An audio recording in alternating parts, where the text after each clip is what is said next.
The next game that we get the opportunity to talk about is the sequel to Middle-earth: Shadow of Mordor. It's Middle-earth: Shadow of War that has an officially announced release date. Guys, it's October 10th. Here to talk to me about it is Michael DePlater, the Vice President of Creative at Monolith. What is up, Michael? Hey, thank you very much. Thanks for the chair. Hell yeah. Well, the chair is a nice break from all that grueling standing. Yeah. And it gives us to do one of the most iconic things in PC gaming, this posture. There. Thank you.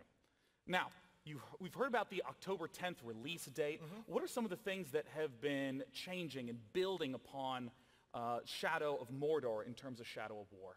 I think what we've tried really hard to do, although it seems pretty obvious, is take the things that were good that worked in the first game, so our combat and the Nemesis system and this world that we'd created, and to build on that, but also to take the lessons we learned in the first game and really improve those. So really make this into a truly epic fantasy that's kind of up there with if you go and see Return of the King or Lord of the Rings, and really focusing on the story and the characters as well. I mean, you've been talking all throughout about how important story is in Shadow of War. What does that mean in terms of the work that you're doing? It means paying off the epic scale, so having these titanic full-scale battles. It means the stakes of the story, so we're facing the most iconic and powerful villains, you know, Sauron and the Witch King and the Nazgul. And it means having these incredibly memorable and personal characters, so allies and enemies that you're working with. And in terms of E3, what are the types of things that you're showcasing here that people can see? Oh, the reason we're really excited for E3 is two things. People being able to get their hands on the game and play it.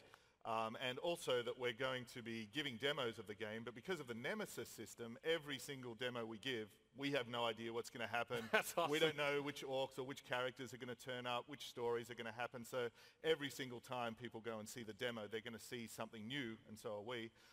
And because of that, we really wanted to share that not just at E3, but for anyone who wants to tune in and watch those demos as well. Yeah, and of course you see all the information for how to watch those online throughout the entire duration of E3. I know that in a moment we're going to get a chance to delve a little bit more into those story bits with a unique cinematic based on one of the characters that was in the trailer. Can you introduce her for us, Altarial? Yeah, so she's one of the new characters we're introducing into the world and into our story, Altarial. She's the Blade of Galadriel. So she's essentially an assassin that's been sent to Mordor to hunt down the Nazgul and to hunt down anyone corrupted by a ring of power. And you, as Talion, are running around Mordor wielding a ring of power. So there's some interesting tension in that relationship with her. But she's this awesome character, and as well as that, she gets her own fully playable campaign in our first major story DLC as well, which is the Blade of Galadriel. Well, before we hop into that, I just want to say, Michael, thanks so much for coming on to talk about Shadow of War. We talked about how important story is to Shadow of War, so let's take a little bit of a look at 2 minutes of the cinematic, Altarial meeting Talion.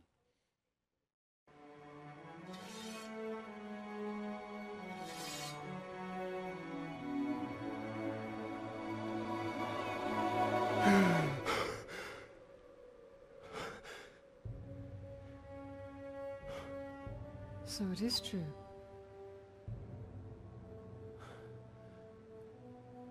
You killed me. And yet you live.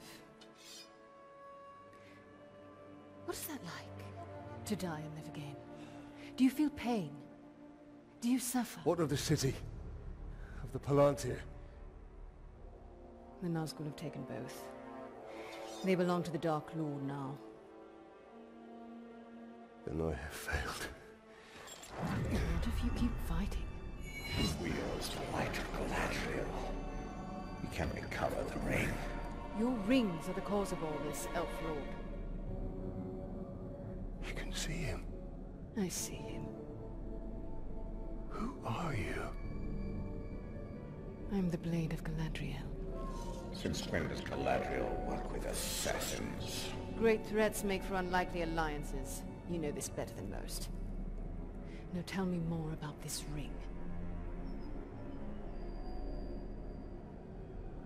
We crafted it to defeat Sauron.